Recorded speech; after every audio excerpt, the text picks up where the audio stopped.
आंबा आणि काजू ही कोकणची खरी ओळख। गेल्या काही वर्षांपासून आंबा उत्पादनाला घरघर लागलीये। कधी अवकाळी पाऊस तर कधी बदलत्या वातावरणाचा फटका आंब्याला बसतोय। मात्र यंदा काजू उत्पादनालाही मोठा फटका बसलाय। केवळ 30% उत्पादन हे शेतकऱ्यांच्या हाती आलंय। त्यामुळे या काजूवर अवलंबून असणारे उद्योजक अडचणीत आलेत। वातावरणाचा परिणाम झाल्यामुळे काजूचा मोहर काळा पडला आणि त्याच्यातून फलोत्पादन झालं नाही आणि त्याच्यामुळे खूपच अल्प असं उत्पन्न यावर्षी काजूचं आलेलं आहे।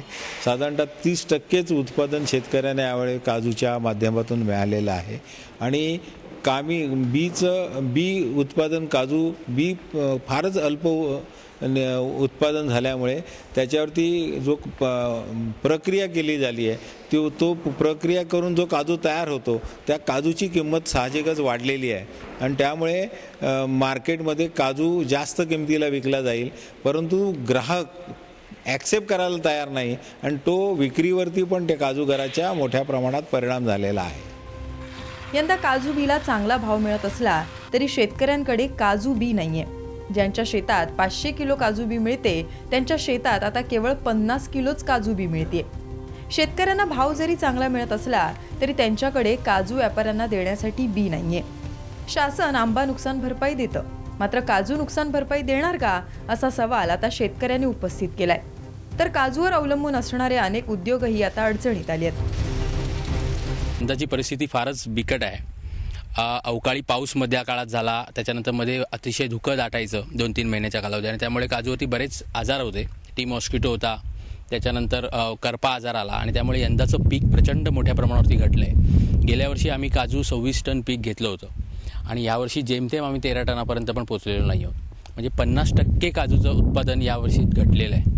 त्यामुळे आम्हाला असं वाटतं की यावर्षी सरकारने काजूला देखील आंब्याला देखील हमी भाव द्यायला हवा, कारण नेहमीच कोकणातल्या पिकांकडे एक दुजाभाव दाखवला जातो सरकारद्वारा। प्रतिवर्षी साधारण 500 किलोच्या वरती काजू होतात, परंतु यावर्षी अशी कंडिशन आहे की 50 किलो सुद्धा काजू मिळालेला नाही। गव्हर्नमेंट आपले आंबा नुकसान भरपाई होते, परंतु काजूवर कधीच लक्ष दिले जात नाही। कोकणात मोठ्या प्रमाणात काजू उत्पादक कारखाने आहेत, मात्र त्यांच्याकडे काम करण्यासाठी बीज शिल्लक नाहीये। बाजारातून बी घेणं त्यांना परवडणारं नाहीये, त्यामुळे हे लघु उद्योगही अडचणीत आलेत। वेळेला मी 5 टनाच्या आसपास काजू फोडतो, तर यावेळेला अशी कंडिशन आहे की रेट वाढल्यामुळं किंवा काजू नसल्यामुळं 500 किलोसुद्धा फोडताना आमचं नामुश्किल होत आहे आणि त्यामुळं काजू उद्योगावर मोठी हानी आलेली आहे आणि या उद्योगावर आमच्या आधी मुळात जो काजू उद्योग लघु उद्योग आहे त्याच्यावर मोठं नुकसानीचं सावट आलेलं आहे। जे बाजारामध्ये काजू जो येतो आहे तो सुद्धा येत नाही आहे, कारण यावेळेला काजूचं जे प्रमाणच आहे ते कमी प्रमाणात असल्यामुळं काजूचा रेट जो काजू बाजारात आलेला आहे त्याचा रेटसुद्धा अवाढव्य आहे।